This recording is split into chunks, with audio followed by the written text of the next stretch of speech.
Graças a Deus. Pode se assentar?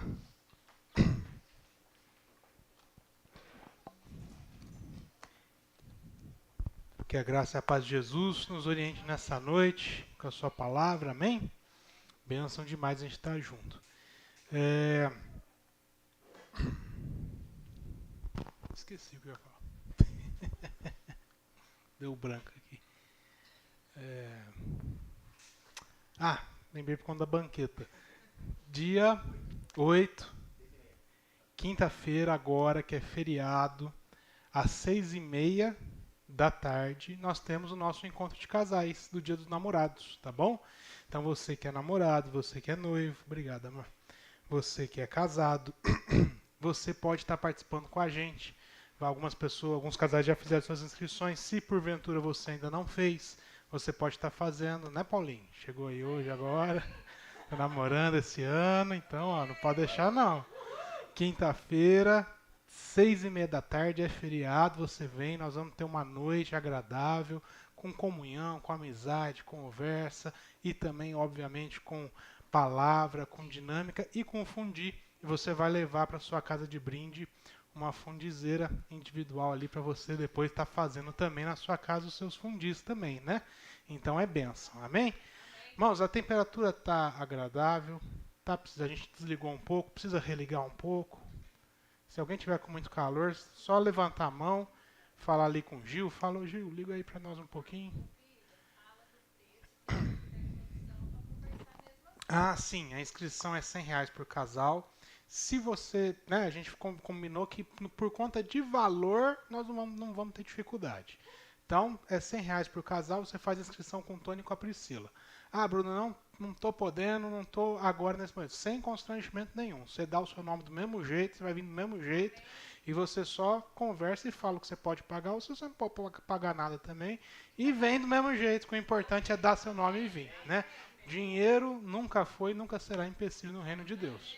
O importante é a gente se, né, entregar com a alma para Jesus Cristo e estar sempre junto no corpo de Cristo, amém? Você já falou, cumprimentou seu irmão aí com a paz de Cristo, que está do seu lado, amém? Fala a paz de Cristo. Às vezes você vem junto, você fala, mas eu vim junto.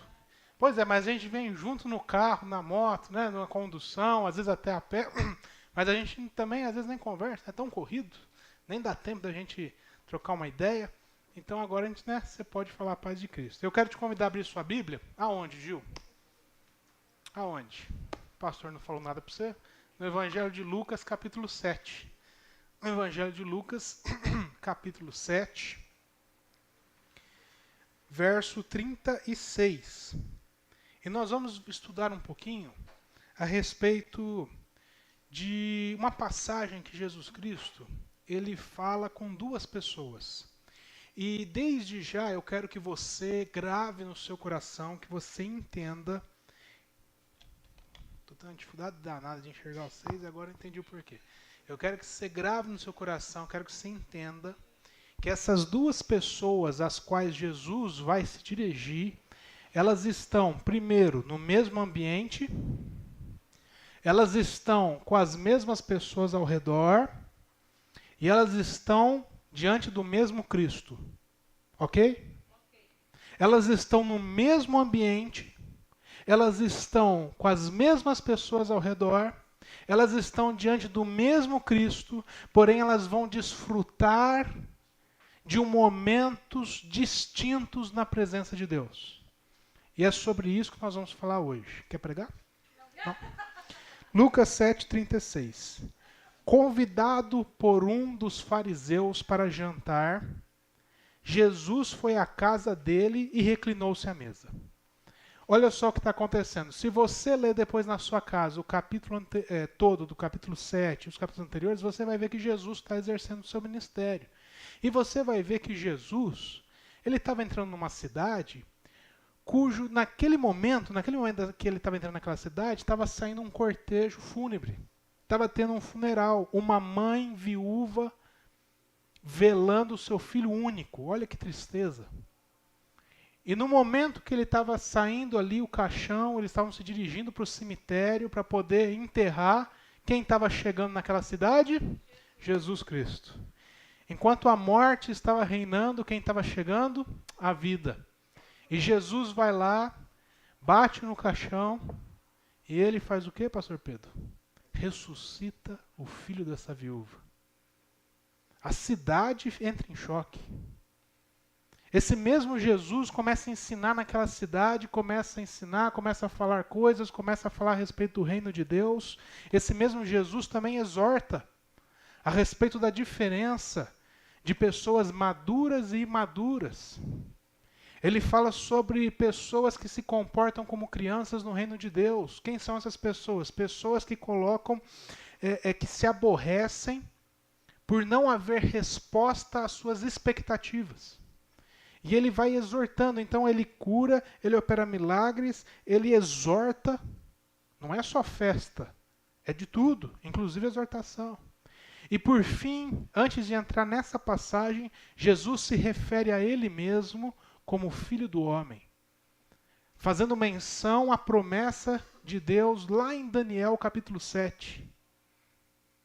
Deixando claro para esse povo que era conhecedor dessas antigas escrituras que nós temos aqui hoje, chamamos de Antigo Testamento, deixando claro que ele era o Messias. Esse homem religioso, que é esse fariseu, que é um título para uma pessoa conhecedora e religiosa da época, um judeu, ele fica em choque, ele fala, olha, quem é essa pessoa?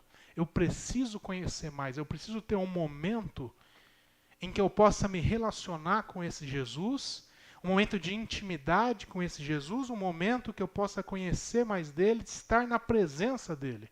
Então ele convidou Jesus para jantar na sua casa. E Jesus, assim como eu e você, não recusou um rango. Ele foi até a casa do fariseu para comer e jantar. Verso 37.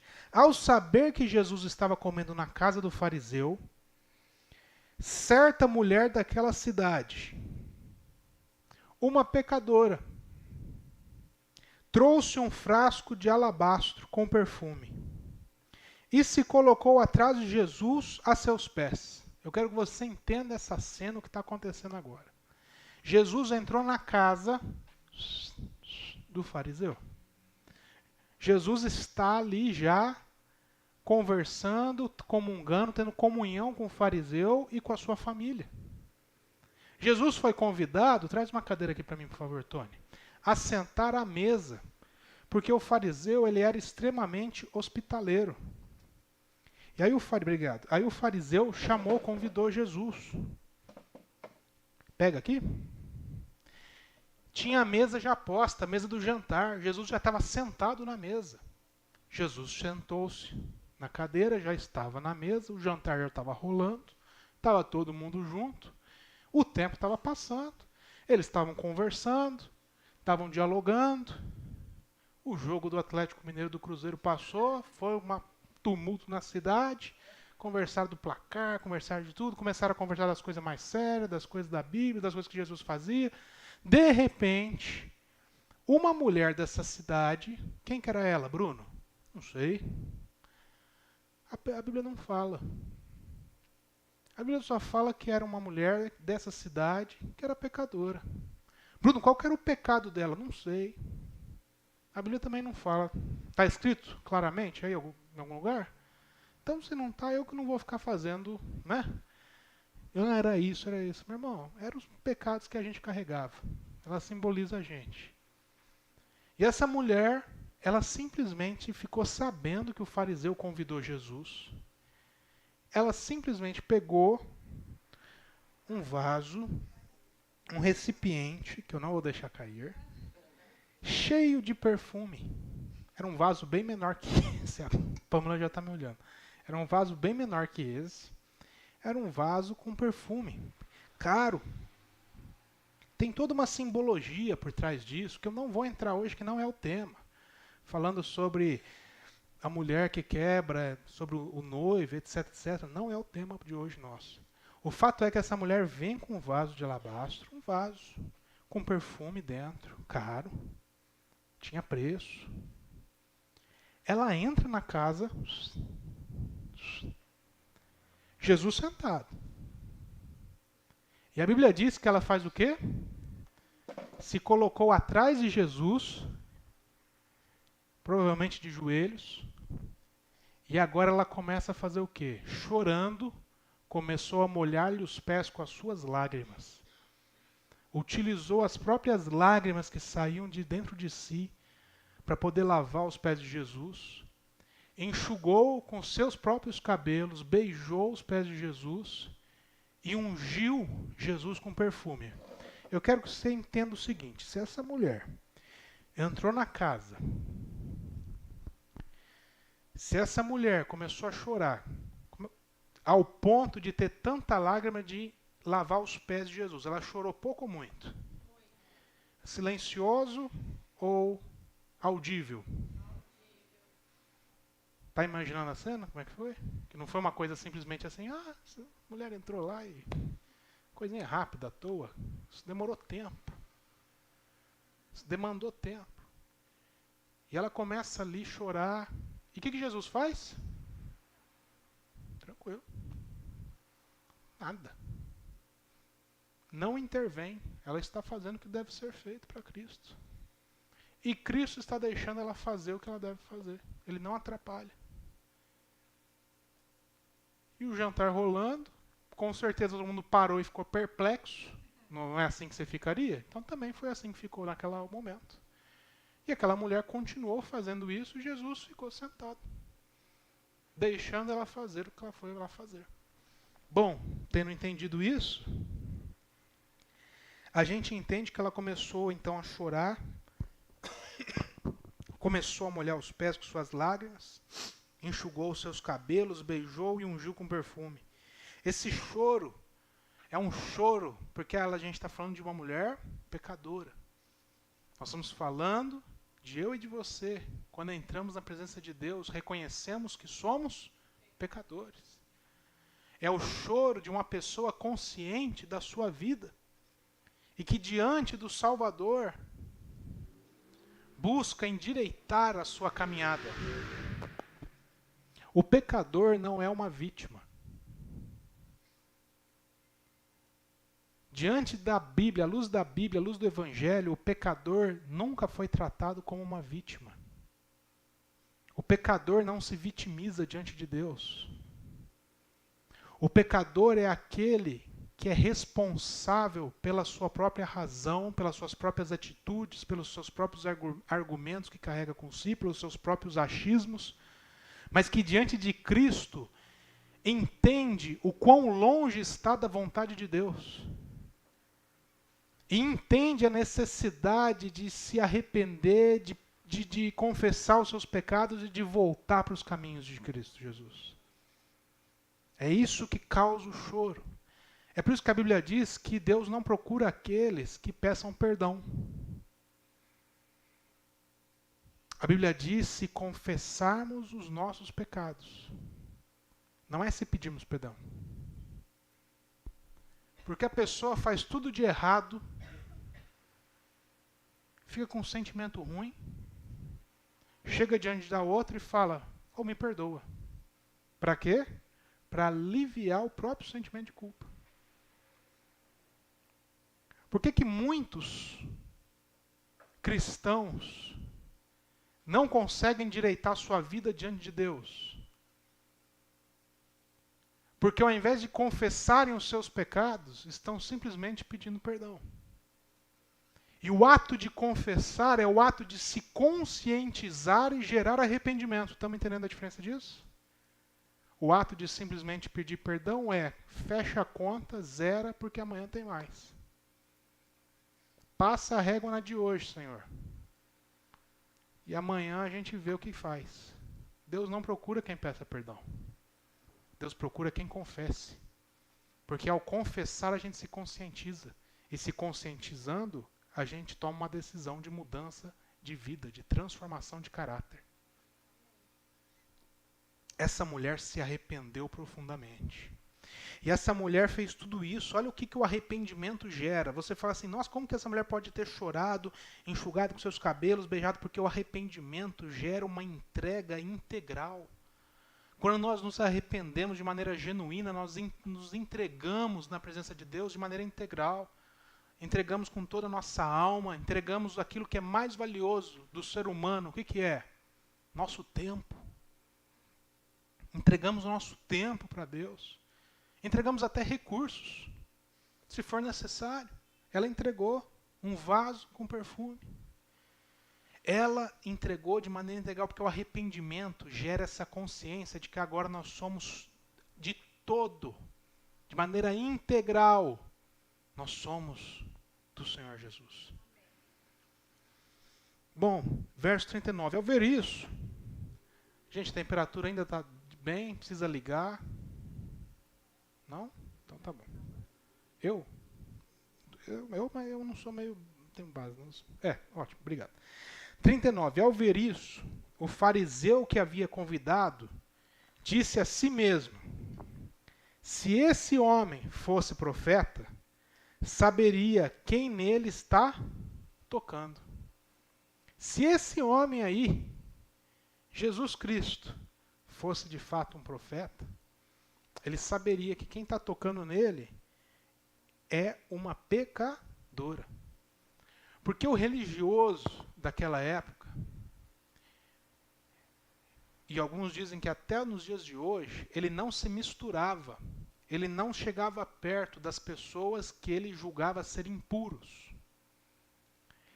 Tocar, o ato de ter contato físico era abominável. Se ele estivesse passando na rua e reconhecesse alguém que fosse impuro aos seus olhos, e estivesse perto, ele até empurrava a pessoa, porque era abominável, não tinha cabimento tocar, um santo tocar em algo profano. E Jesus, santo, ele se deixa tocar por nós pecadores, quando nós entramos na sua presença. Porque a santidade, como nós já vimos, não é algo que nós produzimos de nós mesmos. A santidade está em Cristo. E é na presença dele que nós somos santificados. Não é no nosso esforço que eu me santifico. Quem me santifica é Cristo Jesus. E é só na presença de Cristo que nós somos santificados. E é por isso que ele deixa essa mulher fazer, lavar, chorar, porque ela estava sendo santificada. Uma pecadora estava se arrependendo e sendo santificada. Cristo não nega quando nós entramos em sua presença, porque é lá que nós vamos encontrar cura e santificação. Verso 40. Então lhe disse Jesus: Simão, até agora ele falou com a mulher? Não. Pela dureza do coração de Simão, que é o fariseu, ele se dirige agora ao fariseu: Simão, tenho algo para lhe dizer. Dize, mestre, disse o fariseu. 2 homens, aí ele vai usar de uma parábola, vai usar de um exemplo. 2 homens deviam a certo credor. Um devia 500 denários, e o outro 50. Nenhum dos 2 tinha como lhe pagar. Por isso, esse homem perdoou a dívida dos 2. Pergunta: qual deles o amará mais? Qual deles amará mais esse homem que perdoou as dívidas? Simão respondeu, verso 43, suponho que aquele a quem foi perdoada a dívida maior. Aquele que devia mais, certo? Por ter sido perdoado, eu penso que ele amou mais essa pessoa que perdoou. Você julgou bem, disse Jesus. No verso 44, em seguida, virou-se para a mulher e disse a Simão ainda: vê essa mulher? Eu entrei na sua casa, fariseu. Eu entrei na sua casa, Simão. Mas você não me deu água para lavar os pés. Ela, porém, molhou os meus pés com as suas lágrimas e os enxugou com os seus cabelos. Você não me saudou com um beijo, mas essa mulher, desde que entrei aqui, não parou de beijar os meus pés. Você não ungiu minha cabeça com óleo, mas ela derramou perfume nos meus pés. Portanto, eu te digo, Simão, os muitos pecados dela lhe foram perdoados, pois ela amou muito. Os muitos pecados desta mulher lhe foram perdoados porque muito ela amou. Mas aquele a quem pouco foi perdoado, vírgula, pouco ama. Aquele a quem pouco é perdoado é porque pouco ama. Nós costumamos falar da qualidade do nosso culto individual a Deus. Mas Jesus também, ele está ensinando que ele preza pela quantidade. São duas medidas que são complementares. Não é apenas a qualidade, mas Jesus ensina também sobre a quantidade. E ele continua, então Jesus disse a ela, agora ele se dirige a essa mulher e diz, os seus pecados estão perdoados.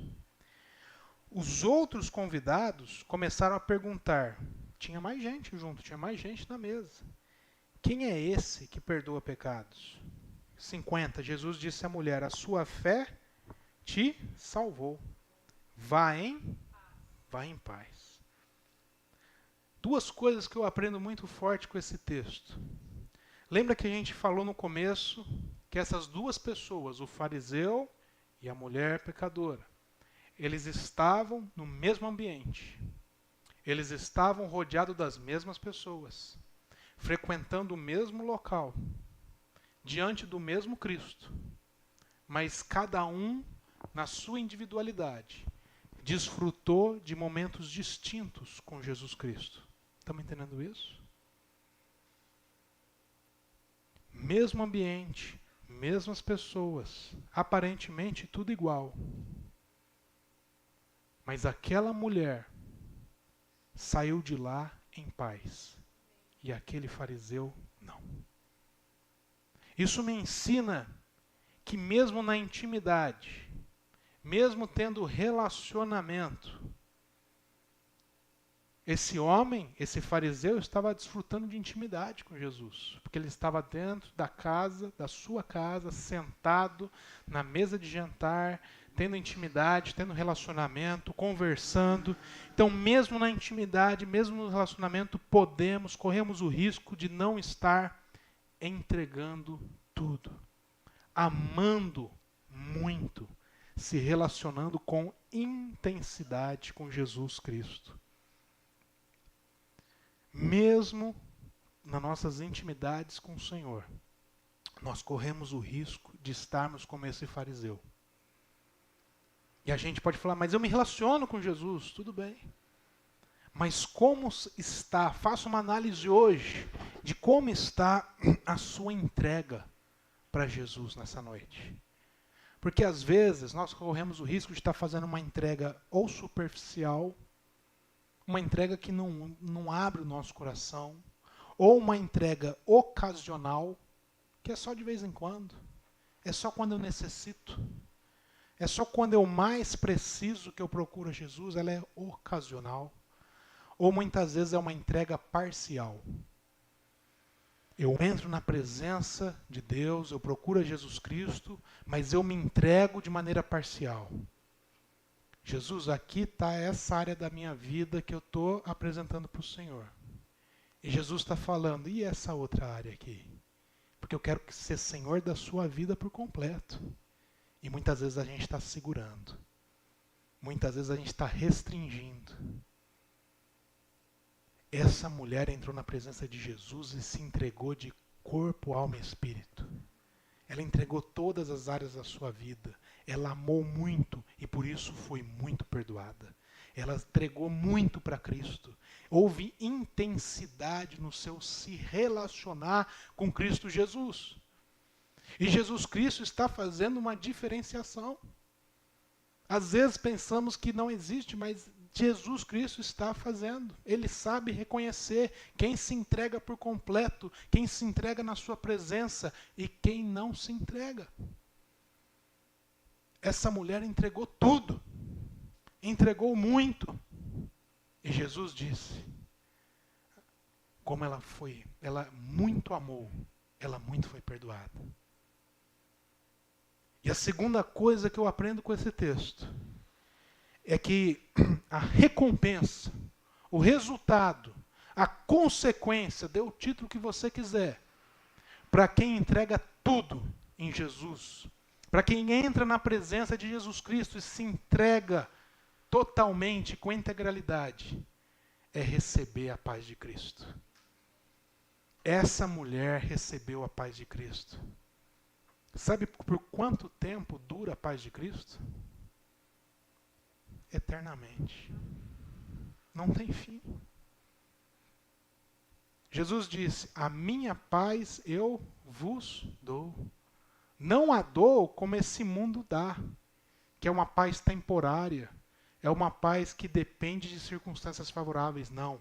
A minha paz que eu entrego a cada um de vocês, ela é capaz de reinar nos vossos corações, mesmo nos dias difíceis, mesmo nos dias da adversidade. Essa mulher saiu com a verdadeira paz daquele lugar, porque a entrega dela foi com intensidade. Ela muito amou a Jesus. E muitas vezes nós corremos o risco de estarmos vivendo os nossos dias sem a paz de Cristo Jesus. E sem a paz de Cristo Jesus, meus irmãos, nós ficamos desesperados, nós ficamos desiludidos, nós ficamos desesperançosos. Sem a paz de Cristo a gente perde o chão. Mas nessa noite o Senhor quer trabalhar numa igreja que tenha a paz de Cristo. Uma igreja que se relaciona com intencionalidade e com integralidade na presença de Cristo, que entrega tudo, que não tem medo de entrar na presença de Jesus Cristo e dizer: Senhor, esse sou eu. Bruno, mas muitas vezes eu tenho até vergonha. Essa mulher era uma mulher que tinha vergonha. Tanto é que ela não se colocou do lado ou na frente de Cristo. Onde é que ela se colocou? Atrás. Os seus pecados, a sua condição, o seu modo de viver lhe causava vergonha na presença de Deus. Muitas vezes a gente não consegue nem entrar na presença de Jesus, nem se colocar, nem fazer uma oração sincera, uma leitura da Bíblia como uma meditação. Muitas vezes a gente não consegue, se sente travado, porque a gente mesmo se sente muitas vezes impuro, se sente com vergonha, se sente incapaz, como se a gente não pertencesse àquele ambiente. Mas Jesus está dizendo essa noite: filho, filha, é você que eu amo. Foi por você que eu morri na cruz, foi por você que eu derramei o meu sangue, que eu parti o meu corpo. E eu só estou esperando você se derramar na minha presença. Eu só estou esperando você entregar tudo na minha presença. Porque a partir do momento que a gente se entregar por completo, sem restrições, a palavra de Cristo é: vai em paz. Viva os seus dias em paz, na certeza de que os seus pecados foram perdoados, de que existe uma nova vida, você é uma nova criatura, e eu estou cuidando de tudo. Eu, o Senhor, estou cuidando de tudo na sua vida. Fique em paz, igreja minha, fique em paz em nome de Cristo Jesus, porque eu sou o Senhor. Nós falamos isso no começo, falamos isso no louvor. Jesus está cuidando de tudo. Muitas vezes nós não sabemos o como. Muitas vezes nós não sabemos o quando. Mas a nossa convicção é de que Cristo não mudou e as suas promessas prevalecem para sempre. Quero te convidar a ficar de pé nesse momento. Temos uma palavra de oração para podermos ceiar no Senhor. E a palavra de Deus diz, pode curvar sua cabeça, fechar os seus olhos, que o momento de ceia é um momento em que você e eu devemos fazer uma análise dos nossos corações. Eu não analiso o teu coração, tampouco você analisa o meu. Cada um de nós analisa o nosso próprio coração. E nessa noite o Senhor nos convida a você analisar. Bruno, é para eu analisar se eu sou pecador? Não. É para você analisar se você tem se apresentado na presença de Deus, como essa mulher se apresentou. E se você ainda não tem se apresentado, Jesus te convida essa noite.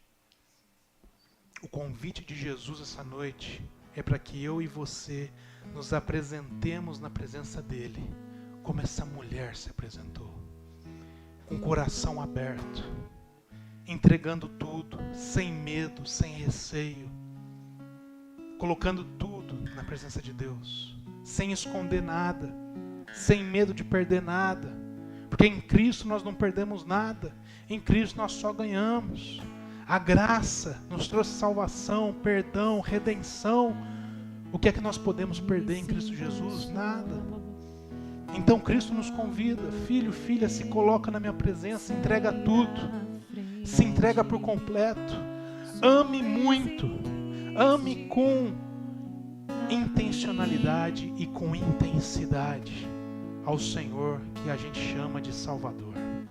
Deus, nessa noite nós queremos te agradecer, Pai. Queremos te agradecer, Pai, porque o Senhor não nos deixa desamparados. Queremos te agradecer, Pai, porque a despeito das nossas lutas, das nossas dificuldades, das nossas aflições, o Senhor continua nos amando. O Senhor continua com a porta aberta. A sua presença é para todos. Os nossos pecados, os nossos erros não são restrição, não são empecilho para a gente se relacionar com o Senhor, porque o Senhor morreu por todos os nossos pecados. A única coisa que o Senhor nos pede é que a gente se coloque na tua presença de todo o coração, que a gente abra todo o nosso coração, que a gente apresente todas as áreas da nossa vida para o Senhor e deixe o Senhor ser Senhor, dono de toda a nossa vida por completo. Não é 99%, não é 99,99%, é 100%. Que nessa noite você possa entregar aquilo que você está segurando. Que nessa noite você possa colocar diante de Deus aquilo que você acha que tem controle, mas Deus já te mostrou que você não tem controle. Que nessa noite você possa confiar a Deus toda a sua vida, 100%, porque Ele tem cuidado de nós.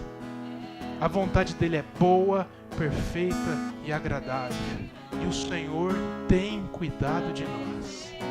Deus, muito obrigado, Pai, porque o Senhor nunca nos abandonou. E eu te peço agora que assim como você colocou a paz de Cristo na vida dessa mulher, o Senhor coloque a paz de Cristo na sua igreja, o Senhor coloque a paz de Cristo dentro dos nossos corações, que o Espírito do Senhor que está em nós possa produzir a sua paz, a verdadeira paz, a paz que não se rende diante das dificuldades, a paz que não se prostra diante dos desafios, a paz que não se amedronta diante dos medos desse mundo. Oh Deus, coloque dentro de nós a sua paz, a verdadeira paz de Cristo, que é capaz de assossegar a nossa alma, a verdadeira paz de Cristo, que é capaz de calar a voz do medo, a verdadeira paz de Cristo, que é capaz de tranquilizar os nossos corações. A verdadeira paz de Cristo, que é capaz de fazer a gente enxergar a esperança quando tudo está cinzento. A verdadeira paz de Cristo é o que nós pedimos para o Senhor nessa noite. E se você concorda, diga amém em nome de Jesus Cristo. Eu quero te convidar a vir buscar cada um o seu copinho de ceia, tem um suco, tem um pãozinho aqui dentro. Quando a gente estiver louvando ao Senhor, você pode estar vindo aqui buscar. Vamos começar por essa fileira, só para não tumultuar. A gente vai de fileira em fileira e a gente vai poder cear juntos, amém?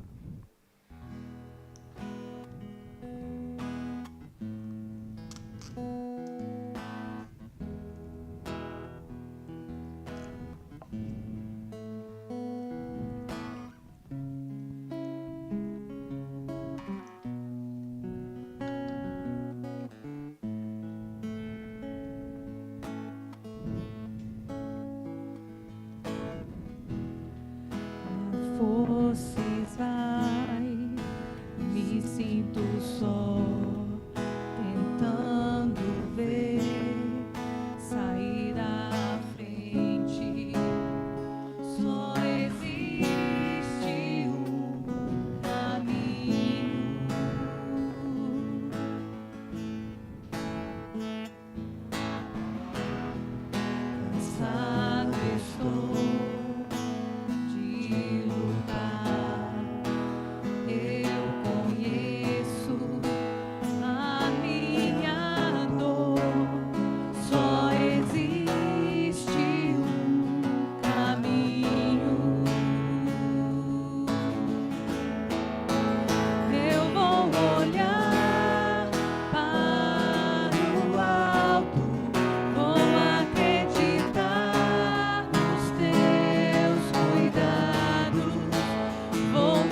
puderam pegar? Alguém ficou sem? A salinha levou lá?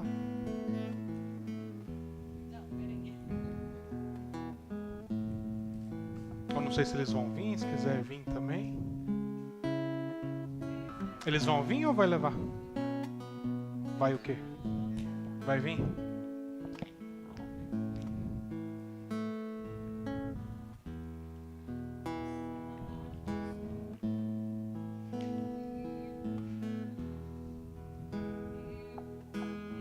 Enquanto isso, eu quero agradecer, eu estou vendo alguns visitantes, quero agradecer a visita, dizer que nós estamos, não é visita, que a gente já conhece, mas é a primeira vez aqui, não é? Então, sejam todos bem-vindos, e aqui somos família, sintam-se em casa, sentindo em paz, venham congregar com a gente, estar juntos, contem conosco para o que precisar, e somos abertos, somos família de Deus, sem restrição, somos apenas parte da família reunida nessa cidade grande e em todo esse Brasilzão. Amém? Glória a Deus. Amém. Então vamos dar início à ceia. As crianças eu acho que vão fazer por lá. A palavra do Senhor diz que Jesus Cristo, na noite em que ele iria ser traído, na noite que ele ia enfrentar muita dificuldade, muita prova, muito desafio na sua vida, no seu ministério, no seu chamado. Mesmo assim, Jesus Cristo, ele podia ter feito tanta coisa. Imagina que Deus te avisa que você vai passar por um desafio muito grande. O que é que você faz? Imagina se Deus te avisasse que você iria enfrentar a traição, a prisão e depois até a morte. O que é que você faria nesse momento? Seja sincero. Iria correr para colocar a casa em ordem? Iria correr para colocar as contas em ordem? As estruturas em ordem? Mas Jesus Cristo, ele viveu a sua vida, viveu o seu ministério, sabendo que tudo estava em plena... Quem está comigo? Em plena ordem. Jesus não precisou sair correndo para organizar nada. Jesus não precisou sair correndo para tudo, para poder colocar as coisas em ordem. Não, estava tudo em ordem. Ele vivia cada dia na presença do Pai, com a sua vida em ordem. E quando chegou o dia em que ele seria traído, ele não se amedrontou, ele não recuou, ele não se isolou, ele não mudou de cidade, buscando abrigo, como é que chama quando alguém vai... Asilo político. Não. Jesus, ele chamou os seus. Jesus pegou um pouco de pão, um pouco de vinho. Ele dividiu esse pão com cada um dos seus discípulos. Dividiu o suco, o vinho na ocasião com cada um dos seus discípulos. E ele disse: esse pão representa o meu corpo, que eu entrego em favor de vós.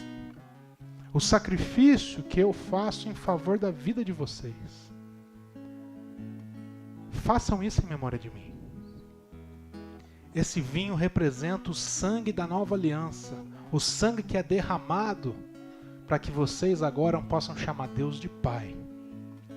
Vocês não têm mais um Deus divindade para se relacionar. Agora vocês têm em Deus um Pai, porque o sangue foi derramado e lavou todos os nossos pecados. Em Cristo Jesus nós somos adotados e Deus nos chama de filhos. Somos família de Deus. E Jesus só pede uma coisa. Qual que é? Façam isso em memória de mim. Como é que nós fazemos isso em memória de Jesus, Bruno?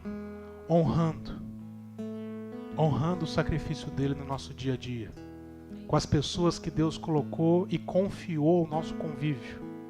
Amando, mostrando a luz de Cristo, apontando o caminho, fazendo a diferença, compartilhando desse pão uns com os outros durante o nosso dia a dia e compartilhando também desse sangue derramado uns com os outros no nosso dia a dia. Glória a Deus por isso. Senhor, nós queremos te agradecer, Pai, pelo sacrifício perfeito da cruz, pelo corpo que foi entregue em nosso favor e pelo teu sangue derramado em nosso favor. Queremos agradecer porque o Senhor não recuou, se amedrontou ou recusou fazer aquilo que só o Senhor podia por nós. E agora nós podemos se dirigir a um Deus e dizer: Abba, Pai. Chamar Deus de Pai é um privilégio, porque o Senhor levou sobre si as nossas dores. Muito obrigado, e que nós possamos fazer isso em memória do Senhor todos os dias das nossas vidas. É a nossa oração em nome de Cristo Jesus. Quem concorda, diga amém. Vamos comer do pão.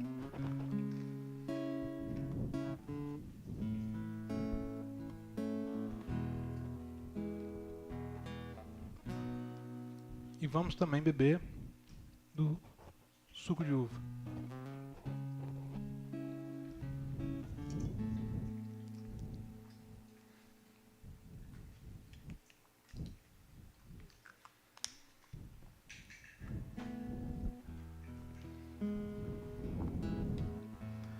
Amém? Glória a Deus. Estamos felizes de fazer parte desse momento de comunhão com o Pai, da família de Cristo Jesus. Amém? Glória a Deus por isso. Vamos orar, vamos nos despedir. Para quem não sabe, irmãos, essa daqui é a Bruna e esse daqui é o Nicolas. E o Nicolas faz isso em memória de Cristo. Sabe como? O Nicolas tem uma página, não é? Um perfil no Instagram. Como é que chama lá mesmo? Semeando com Nicolas. É Nicolas com K? Com C. Você vai procurar lá no Instagram hoje à noite, agora que você sair do culto. Semeando com Nicolas. E ele faz reflexões. Ele prega para nós lá. Então, às vezes, a Lara me mostrou, eu comecei a seguir. E às vezes eu volto e meio, eu vou lá e vejo, deixa eu ver o que Deus está ministrando na minha vida por meio do Nicolas lá. Tem as palavras que Deus dá para ele lá. E ele compartilha. Naquilo que é a fé dele, naquilo que é o entendimento dele, ele faz isso em memória de Cristo Jesus. E às vezes a gente coloca muito empecilho onde não tem. Que a gente possa se inspirar nos heróis da fé que são contemporâneos dos nossos dias. Amém? Deus, nós queremos te agradecer, Pai. Agradecer por tudo que o Senhor tem feito em nós e no meio de nós, porque tudo é para a honra e glória do teu santo nome. As nossas vidas estão aqui para glorificar o teu nome na nossa cidade. Nós oramos para que Uberaba seja abençoada. Nós oramos para que cada igreja dessa cidade possa proclamar o teu nome, o teu evangelho, para que cada vez mais pessoas e famílias possam, Pai, conhecer o teu nome, conhecer o teu evangelho. Nós te agradecemos, Pai, pelo teu amor e nós queremos retribuir com intensidade. Nós queremos retribuir todos os dias na tua presença, entregando tudo o que somos sem restrição, porque nós confiamos no Senhor. Que o grande amor do Senhor, que a graça de Cristo Jesus e que a comunhão do Espírito sejam conosco hoje, no decorrer dessa semana e até a volta de Cristo Jesus, que será em breve. Se você concorda com isso, diga amém. Glória a Deus. Amém. Não deixe de se inscrever na quinta-feira nos Namorados e domingo que vem não deixe de participar com a gente no culto. Amém. E como é de costume na nossa igreja, você que está aqui, você que nos visita e quiser levar uma ceia para cear durante a semana ou com alguém da sua casa, você pode pegar e levar. Amém?